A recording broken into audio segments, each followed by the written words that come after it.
आप सभी को मेरा नमस्कार। जीवन में अगर आपको सफल होना है तो इन 5 बातों को आपको हर हाल में भूलना होगा जो हमारे जीवन में आम है। जैसे कि पहली बात, लोग क्या कहेंगे। अब बहुत सारी चीज़ें क्या होती हैं जब हम पढ़ाई, जैसे हमारी एक उम्र जब गुजरने लगती है और आप फिर भी पढ़ते रहते हैं तो बहुत लोग आपसे कहने वाले मिलेंगे कि क्या अभी तक पढ़ ही रहे हो। तो क्या इस बात को हमें भूलना होगा कि लोग क्या कहेंगे। दूसरी बात, मुझसे नहीं होगा। बहुत लोगों की आदत होती है, जैसे कहा जाता है फॉर एग्जांपल हिस्ट्री ज्योग्राफी से अच्छी नहीं लगती या उससे कहा जाए तो कहा ये मुझसे नहीं होगा। तो ये हमें भूलना होगा क्योंकि सब कुछ आपसे ही पॉसिबल है। ठीक है, इम्पॉसिबल में ही पॉसिबल छुपा है। आई एम पॉसिबल, इम्पॉसिबल को तोड़ा जाए तो क्या होगा, I am possible. It means आप कर सकते हैं। तीसरा, मेरा मूड नहीं है। हम लोग अक्सर कहते हैं कि मेरा मूड नहीं है। अगर आपको लाइफ में सफल होना है तो अपने मूड को अपने कंट्रोल पे रखना है और हर समय हर चीज़ को करने के लिए आपको एग्री रहना होगा। और सबसे बड़ी चीज़ जो जनरली हम लोग यूज़ करते हैं, मैं भी यूज़ करता हूँ, शायद आप भी यूज़ करते होंगे, जहाँ पर आप कहते हैं मेरी किस्मत खराब है। मेरी किस्मत खराब है ये हम कहते हैं, ये आदत है, इसे भी हमें भूलना होगा। किस्मत को दोष नहीं देना है, अपने कर्मों पे जाना है। इट मीन्स मेहनत करते रहना है। किस्मत जरूर एक दिन साथ होती है, ये कहना खराब है कि किस्मत खराब है। जरूर मेरे अंदर कुछ कमियां जरूर हैं, कमियां होती हैं, इसी के लिए हम किसे दोष देते हैं, किस्मत को दोष देते हैं। उसके अलावा लास्ट पॉइंट है, मेरे पास टाइम नहीं है। ये एक एक्सक्यूज़ है। हम लोग बहाने मारते हैं कि मेरे पास इस रीज़न से ऐसा नहीं हो पाया या मेरे पास टाइम नहीं मिल पाता है। कोई भी पर्सन अगर कुछ करना चाहे तो उसके लिए वो टाइम निकाल ही लेता है। तो इन 5 बातों को आपको हर हाल में भूलना होगा। पहली बात कौन सी मैंने बोली, लोग क्या कहेंगे। दूसरा मैंने क्या बोला, मुझसे नहीं होगा। तीसरा, मेरा मूड नहीं है। चौथा, मेरी किस्मत खराब है। और पांचवा, मेरे पास टाइम नहीं है। आते हैं अपने विषय पर। आज हम भारतीय भूगोल की चर्चा करेंगे।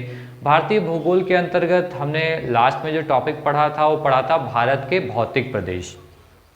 भारत के भौतिक प्रदेश पढ़ा था, उसके अंदर 4 भौतिक प्रदेश होते हैं, ये हमने पढ़ा था। तो उसमें पहला क्या था, उत्तर का पर्वतीय क्षेत्र या हिमालय क्षेत्र। तो उसके अकॉर्डिंग हमें पढ़ना था हिमालय। लेकिन उस टॉपिक से पहले आज हम पढ़ेंगे महाद्वीपीय विस्थापन सिद्धांत। अब बहुत लोग सोचेंगे हम पढ़ तो इंडियन ज्योग्राफी रहे हैं, फिर महाद्वीप पढ़ने की क्या आवश्यकता पड़ी। क्योंकि यहाँ आप इसे समझ लेंगे तो आगे आपको हिमालय और भी चीज़ें समझने में आसानी हो जाएगी। तो हम बात करते हैं महाद्वीपीय विस्थापन सिद्धांत की, कॉन्टिनेंटल ड्रिफ्ट थ्योरी। हमारे विश्व में कितने महाद्वीप हैं, पहली क्लास में मैंने बताया 7 महाद्वीप हैं। तो क्या सातों महाद्वीप जैसे जैसे हैं क्या ऐसे ही रहे होंगे, इन्हीं पर हम चर्चा करेंगे। तो महाद्वीपीय से विस्थापन सिद्धांत, कॉन्टिनेंटल ड्रिफ्ट थ्योरी का सिद्धांत दिया अल्फ्रेड वेगनर ने। किसने दिया, अल्फ्रेड वेगनर ने यह सिद्धांत दिया और इन्होंने इस सिद्धांत में बताया, ये हमारी क्या है, अर्थ। ये देखिएगा अर्थ है। अर्थ पर इन्होंने बताया कि अर्थ पे जैसे हम लोग पढ़ते हैं मोस्टली हमारी अर्थ पर क्या है, जल है। तो उन्होंने बताया कि चारों तरफ जल है और बीच में एक बड़ा सा भूखंड तैर रहा है। ये देखिए ब्लू कलर का जो ये भूखंड है ये पानी के बीच में तैर रहा है, चारों तरफ पानी और बीच में भूखंड तैर रहा है। ये जो भूखंड तैर रहा है, इस तैरते हुए भूखंड को इन्होंने नाम दिया क्या, पैंजिया। क्या नाम दिया, पैंजिया। इस तैरते हुए भूखंड को इन्होंने पैंजिया नाम दिया और इसके चारों तरफ जो जलीय भाग है, इधर वाला, इसको नाम दिया पैंथलासा। क्या नाम दिया, पैंथलासा। तो यहाँ पर 2 भाग सबसे पहले नजर में आया, पैंजिया और पैंथलासा। ये तब की बात की जा रही है जब महाद्वीप नहीं थे, बिल्कुल स्टार्टिंग की बात है। तो क्या है, एक पृथ्वी, चारों तरफ जल, बीच में एक तैरता हुआ बड़ा सा भूखंड जिसे क्या बोला गया, पैंजिया, और चारों तरफ जो जलीय भाग है उसे क्या बोला गया, पैंथलासा। अब पैंजिया और पैंथलासा 2 भाग थे। आगे चल कर क्या होता है, ये जो पैंजिया का हिस्सा है, ये पैंजिया का हिस्सा 2 भागों में टूटने लगता है। 2 भागों में टूटने लगता है। पैंजिया का एक हिस्सा ऊपर की ओर उत्तर की ओर जाने लगता है, उसका उत्तर की ओर बहाव होता है, और जो नीचे का हिस्सा है उसका दक्षिण की ओर बहाव होने लगता है, मतलब एक दूसरे से दूर जाने लगते हैं। तो इस डायग्राम में आप देख रहे हैं ये जो पैंजिया पूरा हिस्सा था ये दो भागों में ब्रेक हुआ, एक ऊपर की ओर गया, उत्तर की ओर गया, जिसे कहा गया लॉरेशिया, जिसे कहा जाएगा लॉरेशिया या अंगारलैंड। अंगारलैंड आपने पढ़ा होगा, जिसे लॉरेशिया या अंगारलैंड कहा जाएगा, जो हिस्सा उत्तर की ओर बह के जा रहा है, और जो हिस्सा नीचे मतलब दक्षिण की ओर आ रहा है उसे क्या कहा जाएगा, गोंडवाना लैंड। क्या कहा जाएगा, गोंडवाना लैंड। फिर से ध्यान दीजिएगा कि ये पैंजिया का पूरा हिस्सा था, ये दो हिस्सों में ब्रेक हुआ, ऊपर का हिस्सा उत्तर की ओर गया जिसे कहा गया लॉरेशिया या अंगारलैंड, और एक हिस्सा जो दक्षिण की ओर बहा हुआ उसे कहा गया गोंडवाना लैंड। अब दोनों के बीच में क्या आ गई, स्पेस हो गई। तो क्या था, पूरा भाग ये पैंथलासा जो जलीय भाग था ये बीच में जल आ गया, तो ये बीच में जो जल आ गया इसे बोला गया टेथिस सागर। क्या बोला गया, टेथिस सागर। अब यहाँ पैंजिया दो भागों में ब्रेक हो गया, लॉरेशिया अंगारलैंड और नीचे का गोंडवाना लैंड, और बीच में क्या है, टेथिस सागर। ये अवस्था बनती है। अब यहीं से हमारा टॉपिक था हिमालय। अब यहीं से हम लोग अभी समझेंगे कैसे इस चीज को हम पढ़ते हैं। अब ये टेथिस सागर, इधर अंगारलैंड, इधर गोंडवाना लैंड, बीच में टेथिस सागर, और हिमालय का निर्माण इसी टेथिस सागर से हुआ माना जाता है, टेथिस भूसन्नत से माना जाता है। इट मीन्स जहां पर ये टेथिस सागर है यहां पर अब क्या है, हिमालय है। कैसे है इसकी चर्चा हम बाद में करेंगे, और इसी को हम और आगे समझते हैं। अब ये दो भागों में ब्रेक हो गया, एक अंगारलैंड या लॉरेशिया, दूसरा गोंडवाना लैंड। अब ये भाग आपस में टूटना शुरू हुए, इसमें ये टूटने लगे अलग अलग, और ये भी कई भागों में टूटने लगे। ये आपस में टूटकर एक दूसरे से दूर जाने लगे, एक दूसरे से दूर जाने लगे। जब एक दूसरे से दूर जाने लगे तो इन्होंने क्या किया, महाद्वीपों का निर्माण किया। अगले डायग्राम में आप क्या देख रहे हैं, अब देखिए यही दो हिस्से, एक अंगारलैंड और एक गोंडवाना लैंड, टूटकर 7 महाद्वीपों में विभक्त हो गए।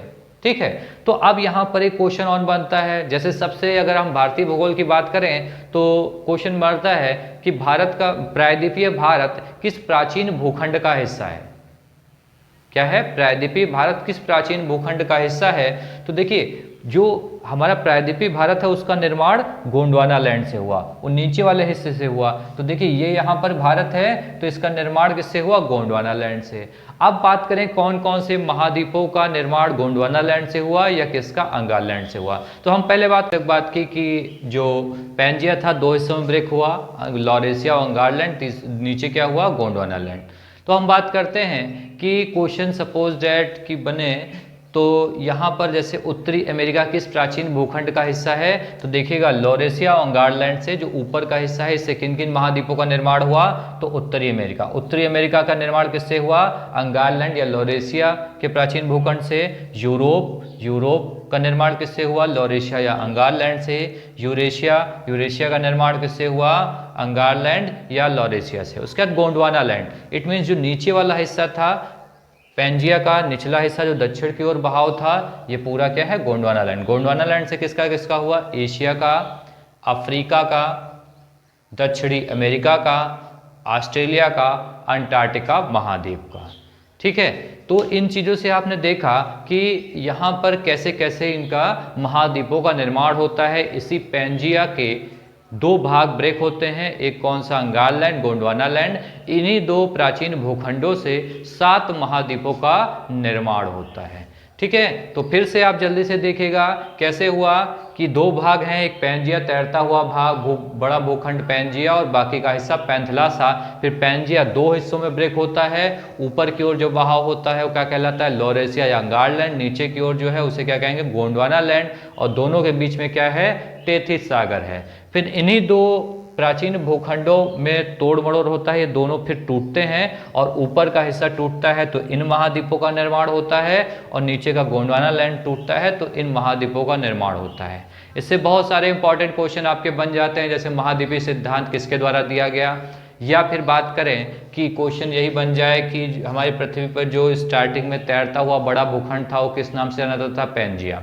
ठीक, उसके अलावा पूछा जाए कि सपोज दैट पूछ लिया जाए कि दक्षिणी अमेरिका किस प्राचीन भूखंड का हिस्सा है, तो क्या है, गोंडवाना लैंड है। ऐसे ही आपसे पूछा सकता है उत्तरी अमेरिका किस प्राचीन भूखंड का हिस्सा है, तो आप बताएंगे लॉरेशिया या अंगार लैंड। और सबसे ज़्यादा जो भारत के भूगोल से बनता है, मैंने आपको बताया ही कौन सा पड़ता है कि प्रायद्वीपीय भारत किस प्राचीन भूखंड का हिस्सा है, तो किसका है, गोंडवाना लैंड का हिस्सा है।